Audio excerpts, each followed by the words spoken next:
Before we get started, I just wanted to say thank you to all of my subscribers. You guys have pushed me up over 500 subscribers. I'm trying to get to 1,000, so like I said before, tell a friend to go ahead and subscribe.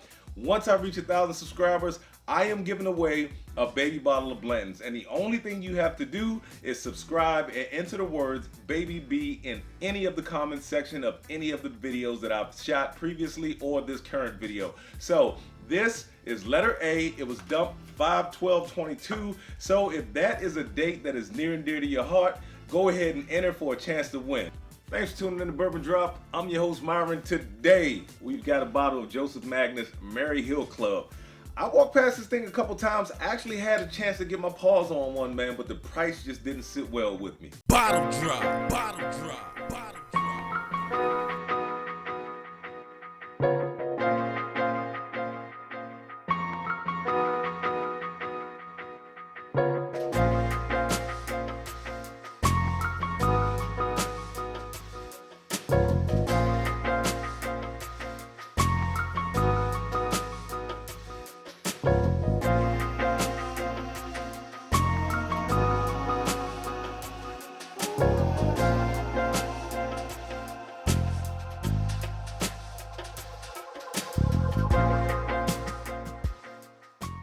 Like I was saying before, I walked into the store and they had a bottle of Mary Hill Club. And this was early on in my bourbon journey, so I didn't know much about Joseph Magnus at all. When I saw the bottle, since I didn't see Joseph Magnus on the front of the bottle, I thought Mary Hill Club might have been a knockoff, because that's the first thing I asked myself. I said, is that a knockoff?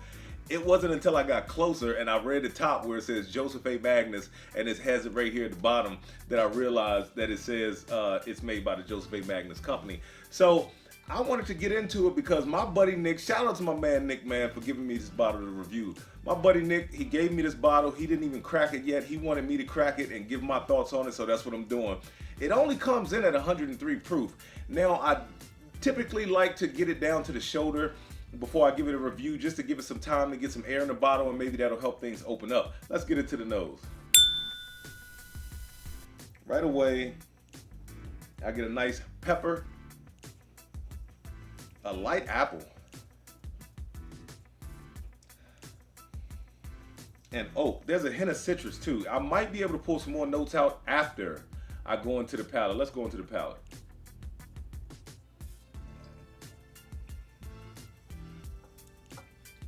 Wow. It really hits the nose. It's opened up a lot more since I first had it. Those apples really come across. I mean, it is like a very, very sweet red apple. A little bit of honey, some citrus. The weird thing is, it goes down very smooth. Yes, I'm using that word smooth. I don't care. But it goes down very smooth. But it's when it gets here, that pepper just comes alive. It gets warm as it goes down. It's a very enjoyable drink.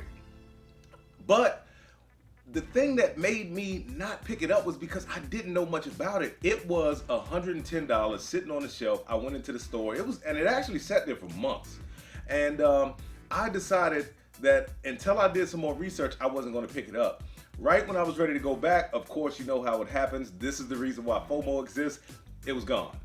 It was gone. Now, that owner just recently got a bottle of Joseph Magnus cigar blend, but I cannot pull the trigger on that thing because in order to get it, you've got to buy that Joseph Magnus at $349, and you have to buy a regular Joseph Magnus at $99. Now, he said the reason why he has that sign up is because his distributor told him that was the only way he could get it. Now, from my understanding, that's supposed to be illegal, but that's a story for another day. Let's go back into the nose. More of the ethanol comes out. You know, that's weird.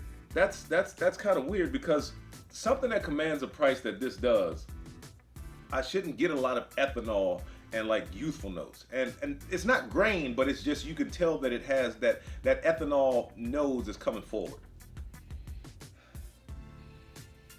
Still the apples, still a light vanilla like caramel. Yeah, that, as I go around the glass, I tend to pick up a little more vanilla. Let's go back into the palate one more time.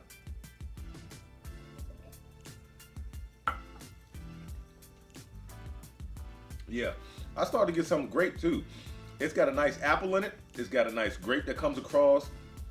The pepper comes across the back. Like I said, it actually drinks lower than 103 proof. It's only 103 proof, but it drinks lower than 103 proof. I don't have the stats on the years that's in this blend at this point. Also, shout out to Stuff and Whiskey, man. Stuff and Whiskey, I went out on a limb and I put in the comments how I love their videos, and I just asked them what type of mic they use because, let's face it, my mic isn't the best mic. So they told me what type of mic they use. I bought it. They have the crispiest, the most crisp, if that's how you phrase it, mic and vocals when it comes to YouTube videos out there, in my opinion, amongst whiskey tubers. So shout out to Aaron and Josh from Stuff and Whiskey, man. Anyway, I am still toying with this mic to try and get it up to their quality because they have some of the best quality. But anyway, back to the Joseph Madness. Let's get into the breakdown. This one right here, man, at $110, it drinks it drinks below its proof. The first night I cracked it open before it even had a chance to get air in it, it drank around, I'd say about 95, maybe 92 to 95. I mean, it drank really low. It drank well below its proof.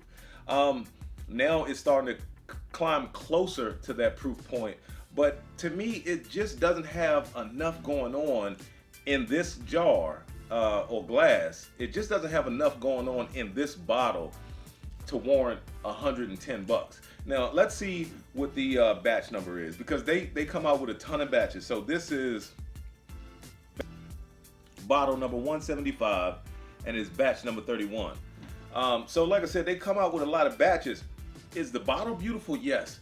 The front of the bottle, very nice. I mean, it's got it reminds me of something that would come out of like the 1920s or something like that. I mean, I love the way the neck of the bottle is. It has the raised glass in the back. It has that Mary Hill Club logo on the back.